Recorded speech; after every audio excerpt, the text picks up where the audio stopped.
What is going on, guys? Thank you so very much for joining me right here on Off the Script. I got a little bit of extra for you. It is July 7th, 2022. I am JD from New York, as always, coming to you from the OTS Beer Garden. Thank you so very much for joining me on your Thursday afternoons, wherever you may be. Pat McAfee is staying with the WWE. SmackDown has yet another roster move taking place earlier this afternoon.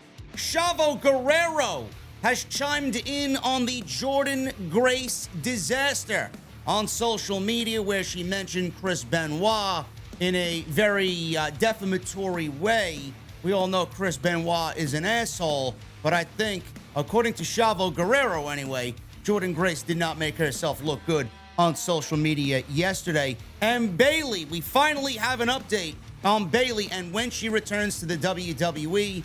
And the big one, as reported today by PW Insider, it's not confirmed by WWE, but Mike Johnson is now throwing his name into the Sasha Banks hats.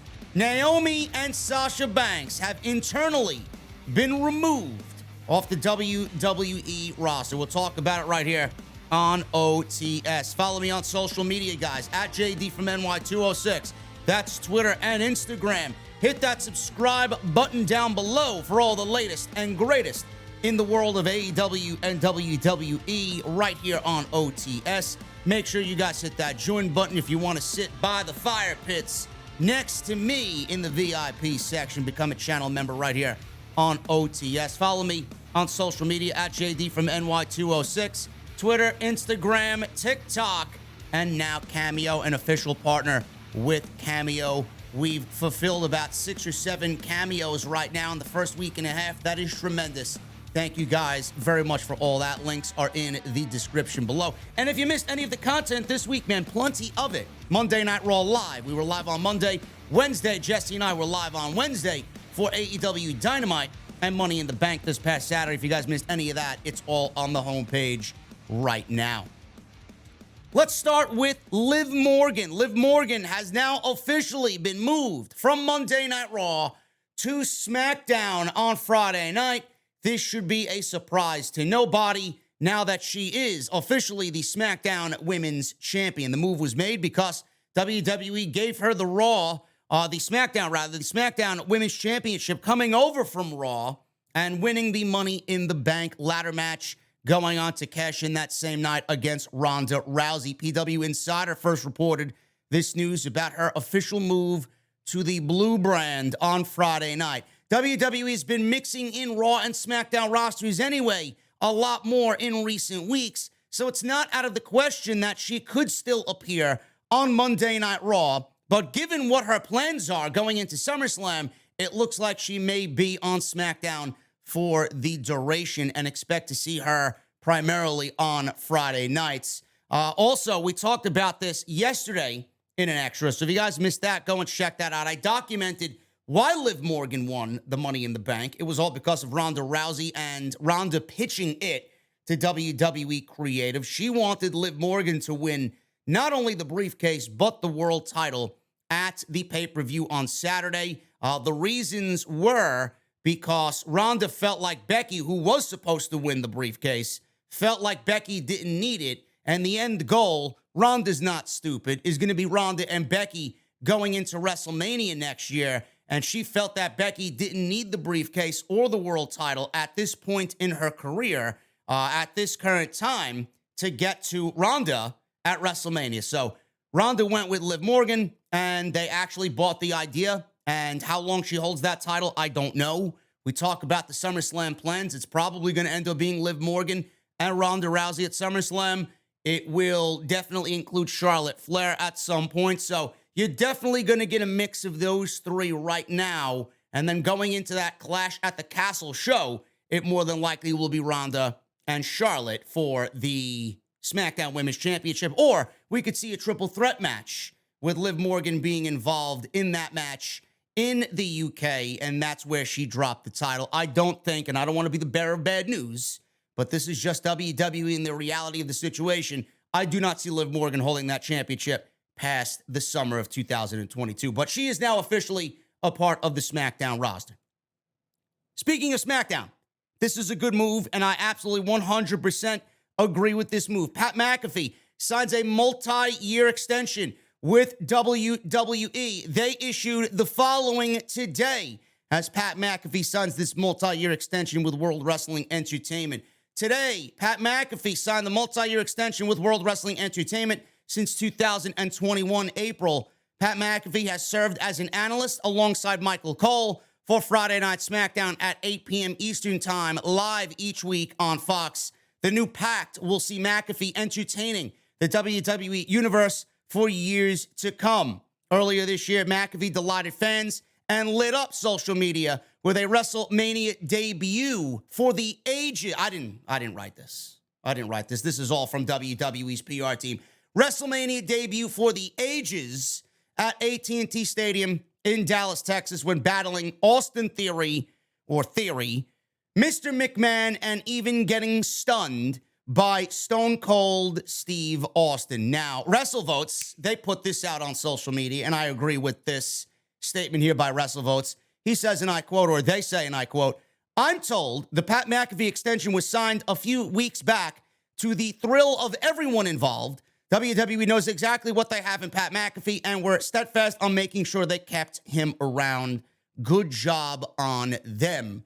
End quote. Of course, WWE knows what they have in Pat McAfee. Pat McAfee's probably one of the primary reasons why SmackDown is even tolerable on a week-to-week basis. Not only is he great at what he does behind the commentary booth with Michael Cole, when they ask him to get in the ring, he nails it out of the park every single time. He cuts a better promo than 90% of the roster. He's as charismatic as anybody on the entire WWE roster. The fans love him. His popularity has been soaring year over year over year ever since he started his podcast. And the most important thing of all, Michael Cole gets shit on a lot. I'm not the biggest Michael Cole guy, but I know when Michael Cole does a good job, and Michael Cole has done a very good job with Pat McAfee as his color commentating partner on Friday nights. Pat McAfee has made Michael Cole a better play-by-play announcer. Michael Cole's more genuine. Michael Cole is more human at the end of the day, sitting next to Pat McAfee. This man breaks a smile when sitting next to Pat McAfee. This man tries to hold back his laughter when he's sitting next to Pat McAfee. He's actually acting human as he sits next to Pat McAfee. You cannot ask for anything better than that. So Pat McAfee definitely has an influence on Michael Cole and has had an influence over the WWE product, and I'm glad to see him staying here for years to come because he does a fantastic job. Sasha Banks, let's keep the SmackDown train rolling, man. Sasha Banks and Naomi now removed from the WWE internal roster. WWE has not said anything publicly, but PW Insider is now reporting that Sasha Banks and Naomi have been removed from the WWE's internal roster. The move happened sometime within the last 24 hours. It is also being reported that there was word going around about Banks booking herself to do some signings outside of WWE this fall. So that seems to be a further indication that she is not planning on returning to the company. That is the biggest aspect of this new report than what Mike Johnson and PW Insider reported. So they can go out there and report, yeah, they were removed from the active roster. WWE could do that with anybody. And in this case, they could do it to kind of throw you off the scent or throw you off the trail and kind of hide that scent about what's really happening with. But the fact, and here I am using my fucking hands as I'm moving my microphone, but the fact is that Sasha Banks going out and booking herself in non-WWE signings, that's the biggest telltale sign about what's going on right now because WWE point blank does not let anybody go and do that. Not even a Roman Reigns. So WWE is right now looking at a situation where Sasha Banks is finished with the company. I would be shocked if we haven't heard anything about Naomi. It's all about Sasha. Naomi is tied in with this because she was Sasha's partner and Naomi and Sasha walked out together. But I would be floored if Naomi doesn't stay with the company. I would be shocked if Naomi walks out with Sasha Banks and she does ask for her release and gets her release granted. We don't know. Again, nothing here is confirmed, but that is the biggest telltale sign about what's going on with Sasha Banks anyway. Naomi's got a little bit more of a bigger question mark hanging above her head. As of this writing, Banks and Naomi are still, though, on WWE.com's roster page, but that may change very soon as well. And if that happens, I mean, that's a trifecta right there. So something definitely is going on. Banks and Naomi have not appeared on TV since they walked out before a live Raw broadcast, reportedly because of creative issues. I don't blame them. The creative has not gotten any better since they've left. The belief is that there were issues leading up to that show that made both women unhappy. At the time of their walkout, they were both scheduled for big singles matches at the Hell in a Cell pay-per-view. Naomi was supposed to go one-on-one with Bianca Belair for the Raw Women's Championship. Why? I don't know. Sasha, on the other hand, was supposed to go one-on-one with Ronda Rousey. That was the rumor going around. Why as tag team champions? I don't know. Nobody knows except for the men that wanted to book them in this bullshit creative. If they are indeed done with the company, one has to assume that companies like AEW and Impact Wrestling would be interested. I'm sorry, I gotta cut myself off, man. I'm sorry. Companies like AEW will be interested in signing them. They ain't going to Impact. They ain't going to Impact, man, for all the Impact elitists out there. Yeah, please. Well, wish upon a shooting star, man. It's never going to happen.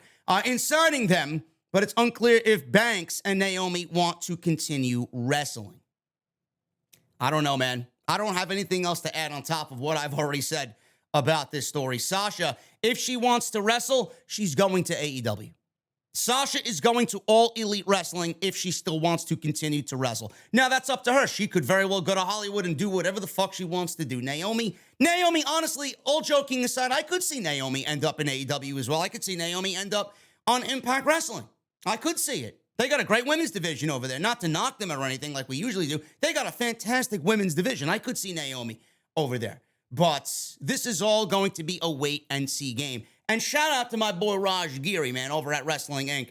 You know, this is going to start the resurrection of everybody putting down Raj for his initial report, man. This is like the redemption story for Raj Giri. He's probably sitting having an old-fashioned saying, motherfucker, I told you so. I'm just sitting here taking a sip of my cold beverage, and I'm waiting for everything to prove me right. So, shout out to him. I do believe the story. I do believe Sasha and Naomi are done with WWE, and that signing that Sasha, or signings that Sasha has gone out and booked herself, that's the biggest telltale sign that shit ain't right for WWE in regards to Sasha Banks. Chavo Guerrero Jr. I'm surprised I'm even talking about this. I was mulling it over about whether or not I should talk about this, but I'm going to give my very, very brief opinion on this. Chavo Guerrero Jr. responded to Jordynne Grace's burn in hell comment on social media yesterday about Chris Benoit. I do not mind mentioning Chris Benoit on this show because I am well enough in the know, or well enough on what I do here on the show, to differentiate the man from the professional wrestler. Chris Benoit, the family man, is a fucking asshole, and he should not be heralded as a hero by any stretch of the imagination. He is a heinous fucking devil.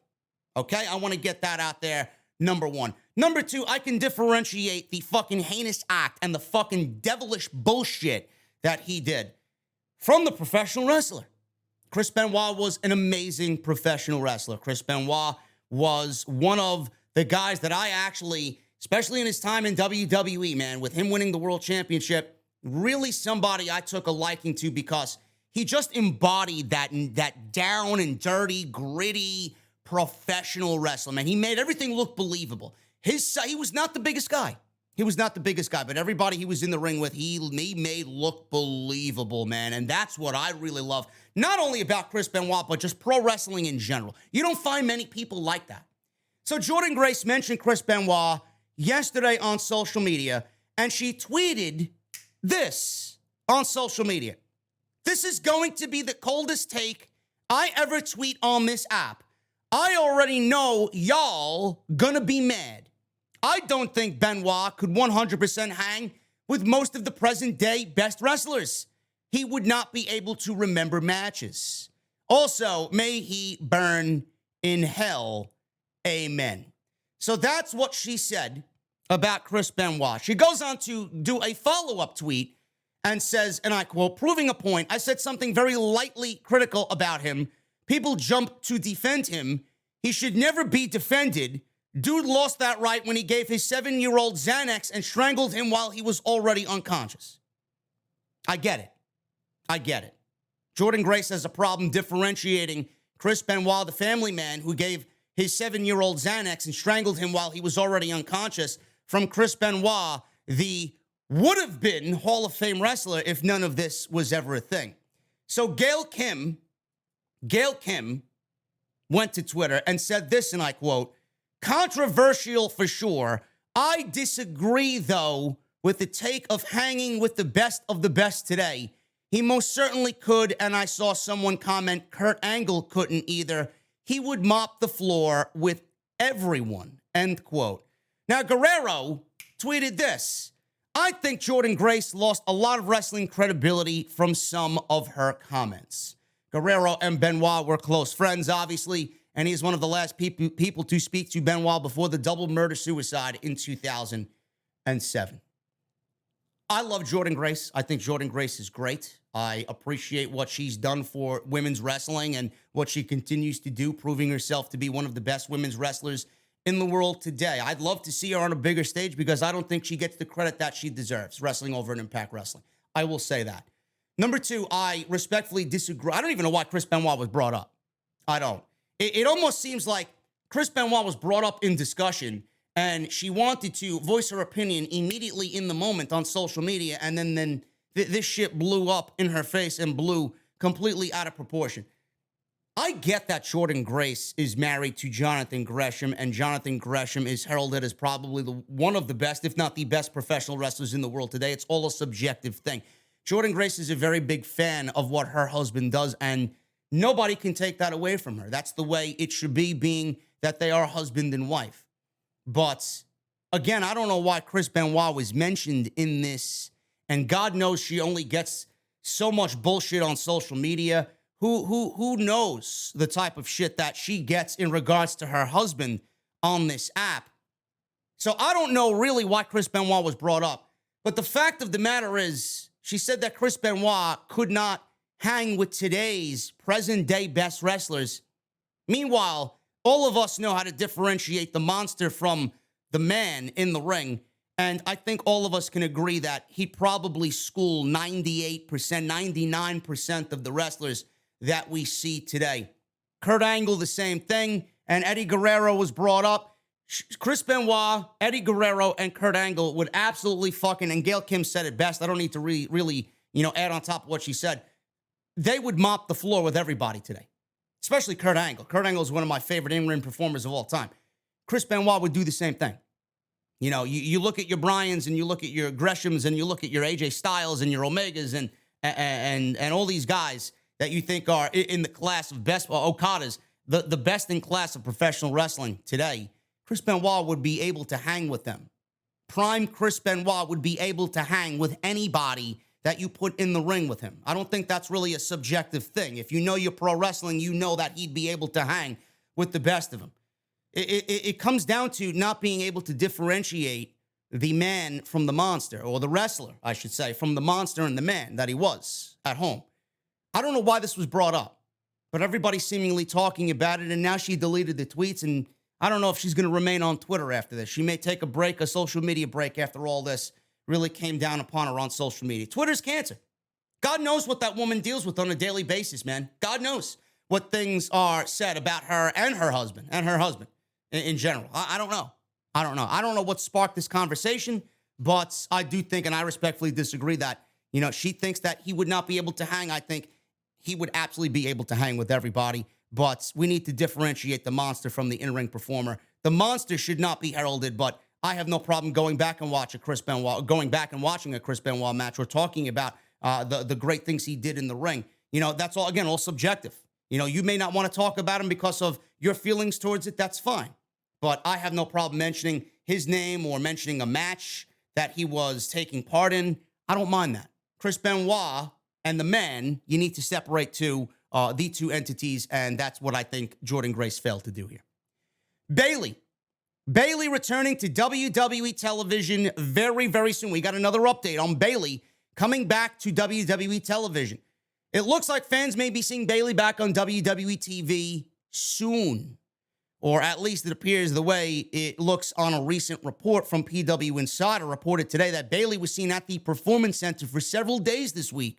This usually means that she's back training in the ring, and it also means that a return could come in the very near future. This is on track with what was reported in the recent Wrestling Observer newsletter. Last week, Dave Meltzer reported that Bayley would be back in action somewhat soon. She's been out of action with a torn ACL since last July, and the belief at the time was that she would be out for 9 months. There was talk that she would be back in time for WrestleMania 38, but obviously that did not happen, apparently because she was not cleared by WWE doctors. If she returns to TV within the next couple of weeks, then it opens the door for her to wrestle at SummerSlam. At this point, it's still not confirmed if she actually is cleared to return to Raw or SmackDown, but all indications are that she is healthy and ready to go and get in once again with that women's division. SummerSlam is 3 weeks away. I don't think Bayley is going to be back in time for SummerSlam.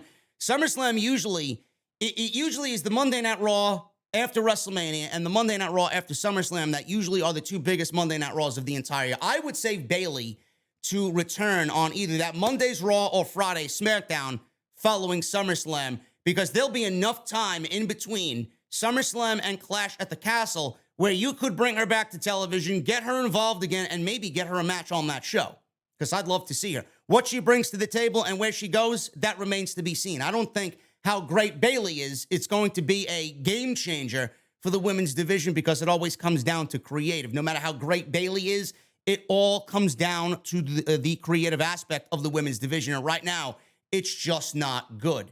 I'm happy that she's returning because they desperately need her.